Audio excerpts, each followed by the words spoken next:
ഓം നമോ ഭഗവതേ വാസുദേവായ. പൂതനാമോക്ഷം. ഭഗവാൻ കൃഷ്ണൻ പൂതനയെ എങ്ങനെയാണ് വധിക്കുന്നത് എന്നാണ് ഇനി നാം പറയാൻ പോകുന്നത്. 40-ാം ദശകത്തിലെ 1-ാമത്തെ ശ്ലോകം.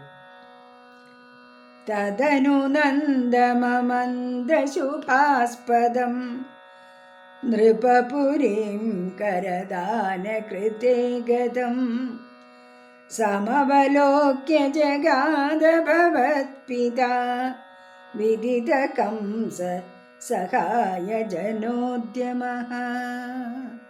മായാദേവിയുടെ അരുളപ്പാടനുസരിച്ച് കംസനെ കൊല്ലുന്ന ആൾ എവിടെയോ ജനിച്ചിട്ടുണ്ട് എന്നാണ്. അങ്ങനെ അറിഞ്ഞ സ്ഥിതിക്ക് ഭഗവാൻ എവിടെയോ ജനിച്ചിട്ടുണ്ട് എന്നുള്ളത് കംസന് മനസ്സിലായി. അങ്ങനെ കാരാഗൃഹത്തിൽ നിന്ന് ദേവികയെയും വസുദേവരെയും ഒക്കെ മോചിപ്പിച്ചിരിക്കുകയാണ്.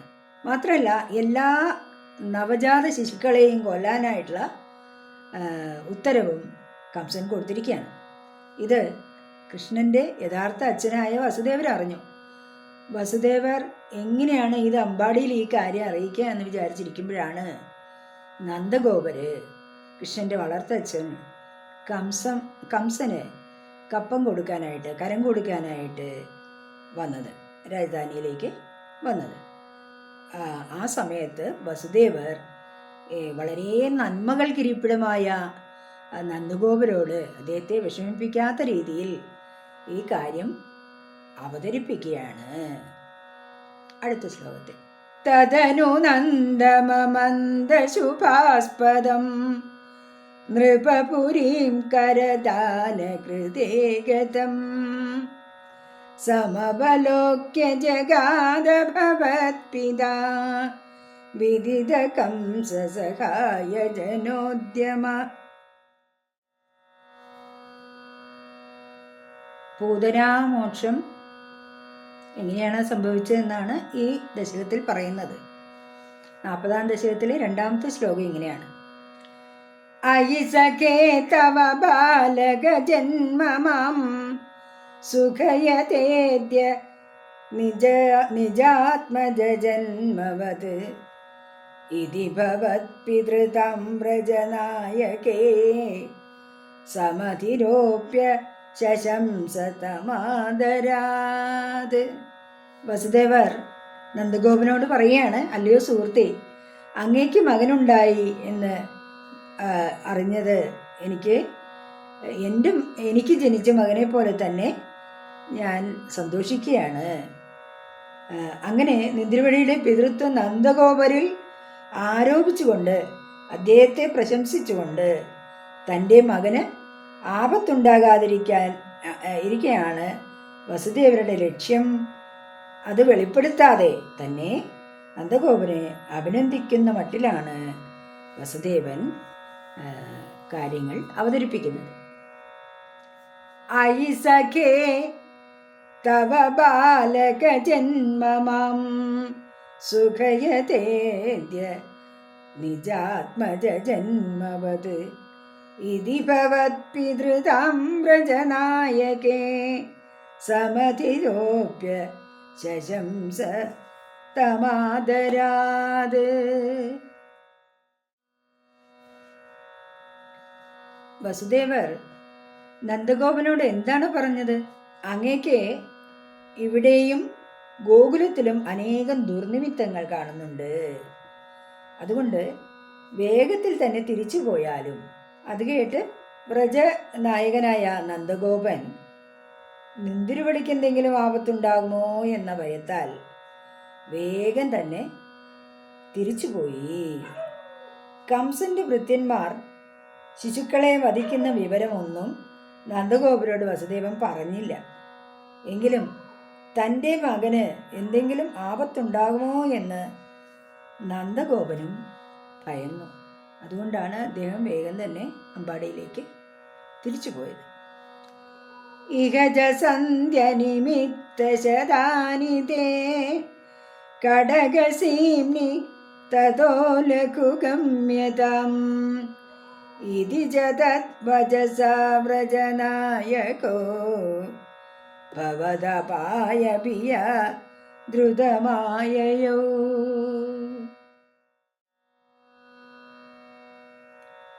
പൂതന അമ്പാടിയിലെത്തുകയാണ്. 40-ാം ദശകത്തിലെ 4-ാമത്തെ ശ്ലോകം ഒന്ന് നോക്കൂ. അവസരേ ഖലു തത്ര കാചന വ്രജപദേ മധുരാകൃതിരംഗന തരള ഷഡ്പദലാളിത കുന്തള കപടബോധക തേ നികടം ഗദാ. ആ സന്ദർഭത്തിലാകട്ടെ അതിസുന്ദരിയായ ഒരു സ്ത്രീ കപടബാലകനായ ഭഗവാന്റെ അടുക്കലെത്തി. നമുക്കറിയാം അത് മായാപ്രഭാവമുള്ള പൂതനയാണെന്ന്. കുഞ്ഞുങ്ങളെ വധിക്കാനായിട്ട് വന്നിരിക്കുകയാണ് കംസന്റെ ഭൃത്യ. അതിസുന്ദരിയായി വേഷം ധരിച്ച് അവൾ അമ്പാടിയിൽ എത്തി ഭഗവാനെ വധിക്കാനായിട്ട്. അവസരേ ഖലു തത്ര കാചന വ്രജപതേ മധുരാകൃതിരംഗന തരള ഷഡ്പദലാളിത കുന്തള കപടബോധക തേ നികടം ഗദാ.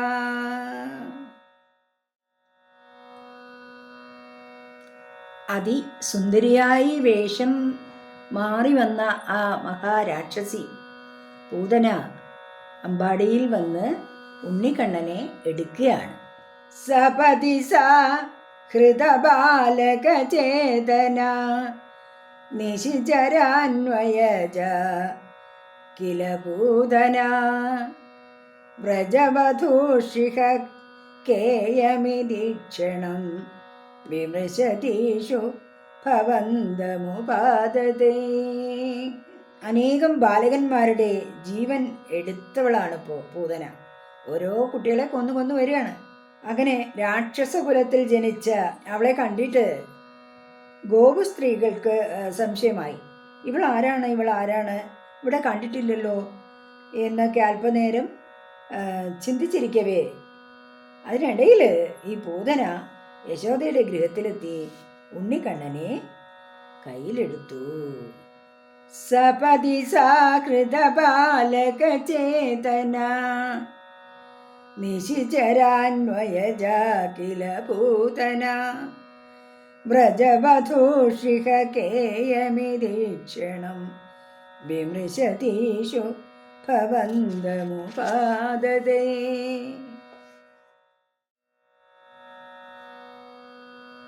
വളരെ പെട്ടെന്നാണ് ഗോപസ്ത്രീകൾക്കൊന്നും ചിന്തിക്കാൻ കഴിയാത്ത, ഒന്നും ചെയ്യാൻ കഴിയാത്ത രീതിയിൽ പൂതന വേഗം വന്ന് ഭഗവാനെ എടുക്കുകയാണ്. 40-ാം ദശകത്തിലെ 6-ാമത്തെ ശ്ലോകത്തിലാണ് ഇത് പറയുന്നത്. ലളിത ഭാവ വിലാസ ഹൃദാത്മഭിർ യുവതിഭിർ പ്രതിരോധ്യമപാരിത സ്തനമസൗ ഭവനാന്ത നിഷേദുഷി പ്രദദുഷി ഭവതേ കപടാത്മനേ. വീട്ടിനുള്ളിൽ കടന്നിരുന്ന പൂതനയുടെ രൂപവും പെരുമാറ്റവും ഗോപസ്ത്രീകളെ ആകർഷിച്ചു. കാരണം അത്രയ്ക്ക് ലളിത വേഷധാരിയായിട്ടാണ് പൂതന വന്നിരിക്കുന്നത്. സുന്ദരിയായ അവളെ കുഞ്ഞിനെ എടുക്കുന്നതിൽ നിന്ന് തടയാനും അവർക്ക് കഴിഞ്ഞില്ല. അവർക്ക് പൂതന ആരാണെന്ന് മനസ്സിലായില്ല. പൂതനയാകട്ടെ ഇതിനിടയിൽ ഭഗവാനെ തൻ്റെ മടിയിലിരുത്തി മുലപ്പാൽ കുടിപ്പിക്കാനായിട്ട് തുടങ്ങി. എല്ലാം പെട്ടെന്നായിരുന്നു, ആർക്കും തടയാനും കഴിഞ്ഞില്ല.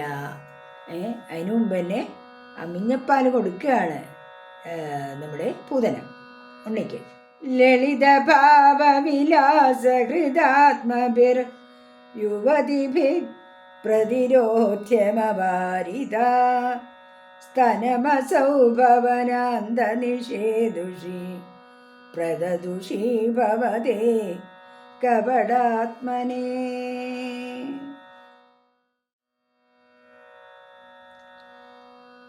പൂതന കണ്ണന് കൊടുക്കുന്നത് കൊടും വിഷം നിറച്ച മുലപ്പാലാണ്. കൊല്ലാനായി കൊണ്ട് തന്നെയാണ്. 40-ാം ദശകത്തിലെ 7-ാമത്തെ ശ്ലോകമാണ് അത് പറയുന്നത്. നോക്കൂ. സമതിരുഹ്യ തദംഗമശങ്കിത ത്വമഥ ബാലകലേ ലോപനരോഷിത മഹദിവാമ്രഫലം കുജമണ്ഡലം പ്രതിചുചൂഷിത ദുർവിഷദൂഷിതം. ഈ ചെറിയ കാലയളവിൽ പൂതന കുറേ ബാലകന്മാരെ വധിച്ചിട്ടുണ്ട്. ഈ കാര്യം ഭഗവാൻ അറിയാം. അതിൽ കുപിതനായിരിക്കുകയാണ് ഭഗവാൻ. അങ്ങനെയുള്ള കപട വേഷധാരിയായ, അതായത് ഭഗവാൻ കുഞ്ഞായിട്ട് ഇരിക്കുകയാണല്ലോ. അപ്പോൾ ഈ ദേഷ്യവും മനസ്സിലുണ്ട്. അതുകൊണ്ട് ഒരു മടിയും കൂടാതെ തന്നെ പൂതനയുടെ മടിയിൽ കയറിയിരുന്നു. എന്നിട്ട് വളരെ സന്തോഷത്തോടുകൂടി ഒരു വലിയ മാമ്പഴത്തെ എന്ന പോലെ അവളുടെ കൊടും വിഷം നിറഞ്ഞ മാറിടത്തെ ഉറിഞ്ചി നല്ല രസത്തിൽ കുടിക്കാൻ തുടങ്ങി. പൂതനയെ കൊല്ലാൻ വേണ്ടി തന്നെയാണ് സന്തോഷത്തോടുകൂടി ഭഗവാൻ സ്തന്യപാനം നടത്തിയത്. സമതിരുഹ്യ തദംഗമശങ്കിത ത്വമഥ ബാലകലോപന രോഷിത മഹദിവാമ്രഫലം കുജമണ്ഡലം പ്രതിചുചോഷിത ദുർവിഷദൂഷിതം.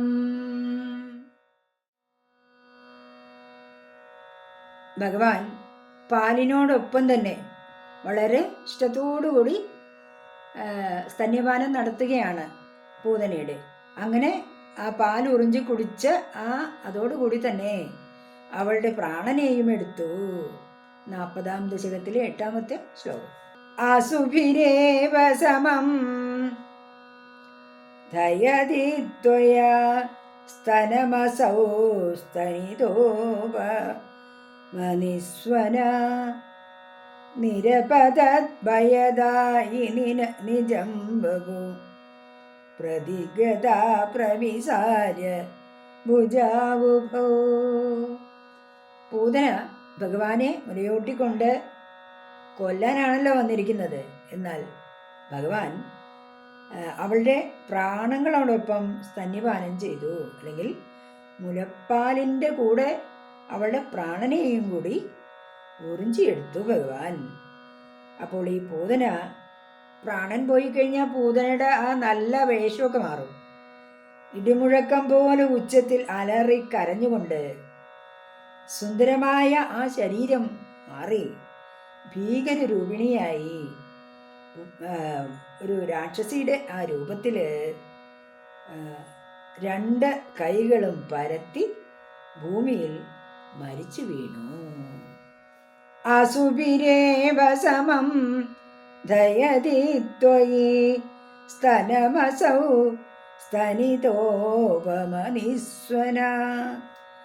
നിരപദദ്ഭയദായിനി ജംബഭു പ്രതിഗതാ പ്രവിസാര്യ ഭുജാവുഭൗ.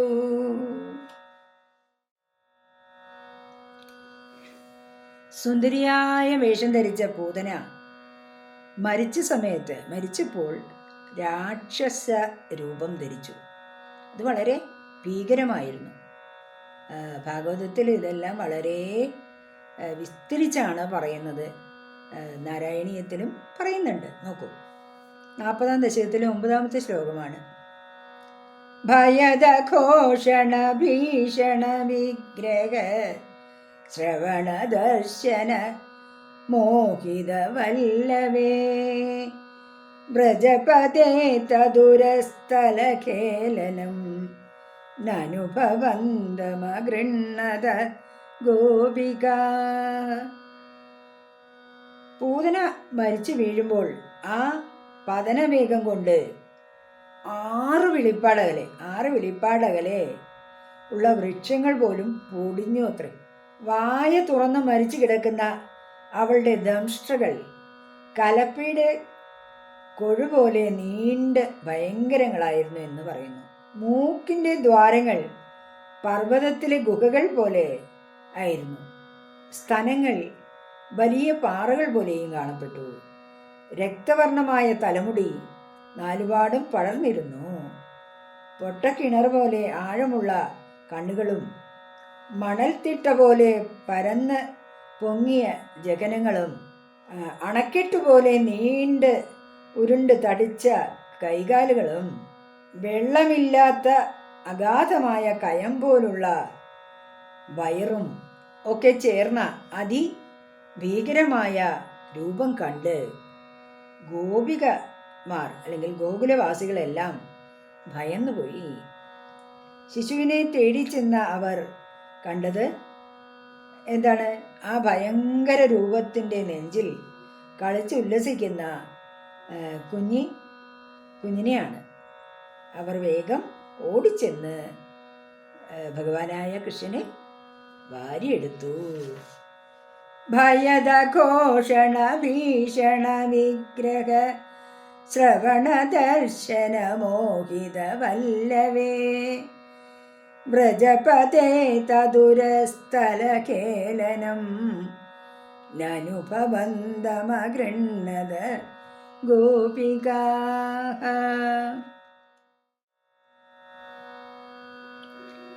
ഒരു വലിയ ആപത്തിൽ നിന്നും രക്ഷ നേടിയിരിക്കുകയാണ് ഭഗവാൻ, കൃഷ്ണരൂപിയായ ഭഗവാൻ. അപ്പോൾ ഗോപന്മാരെ സംബന്ധിച്ചിടത്തോളം അത് കുഞ്ഞാണ്. അപ്പോൾ കുഞ്ഞിൻ്റെ രക്ഷയ്ക്ക് വേണ്ടി ഭഗവാനെ തന്നെ വിളിച്ച് പ്രാർത്ഥിച്ച് വേണ്ട വഴിപാടുകളൊക്കെ നടത്തുകയാണ് ഗോപന്മാരും നന്ദഗോപുരും ഒക്കെ തന്നെ. നോക്കൂ, 40-ാം ദശകത്തിലെ 10-ാമത്തെ ശ്ലോകം. ഭുവനമംഗളനാമഭിരേവതേ യുവതിഭിർ ബഹുധാ കൃതരക്ഷണ തോമയി വാദനികേതനനാഥമാം അഗതയൻ കുരു താവക സേവകം. പൂതനയുടെ ഭയങ്കര രൂപമുള്ള ശരീരത്തിൻ്റെ വക്ഷോഭാഗത്ത് നിന്ന് കളിച്ചുകൊണ്ടിരിക്കുന്ന ശിശുവിനെ ഗോപസ്ത്രീകൾ എടുത്തു. ആപത്തൊന്നും കൂടാതെ കുഞ്ഞിനെ കിട്ടിയപ്പോൾ അതിന് പല വിധത്തിലുള്ള രക്ഷകൾ നേർന്നു. ഭുവനമംഗളദായകനായ, ഈ ലോകത്തെ തന്നെ മംഗളം നൽകുന്ന ഭഗവാന്റെ നാമങ്ങൾ കൊണ്ട് തന്നെയാണ് ഗോപസ്ത്രീകൾ ഭഗവാന്റെ അവതാരമായ കുഞ്ഞിന് രക്ഷ നേരുന്നത്. ഈ കുഞ്ഞ് ഭഗവാൻ തന്നെ എന്ന് അവർക്കറിയില്ലല്ലോ. അപ്രകാരമുള്ള ഗുരുവായൂരപ്പ, എൻ്റെ രോഗങ്ങളെ ഇല്ലാതാക്കണമേ, അതുപോലെ തന്നെ അങ്ങയുടെ സേവകനാക്കി മാറ്റണമേ എന്ന് ഭട്ടതിരിയോടൊപ്പം നമുക്കും പ്രാർത്ഥിക്കാം. ഭുവനമംഗളനാമഭിരേവതേ യുവതിഭിർ ബഹുധാ കൃതരക്ഷണ ത്വമയി വാദനികേതന നാഥമാമഗതയൻ കുരു താവക സേവകം. കൃഷ്ണ ഗുരുവായൂരപ്പ.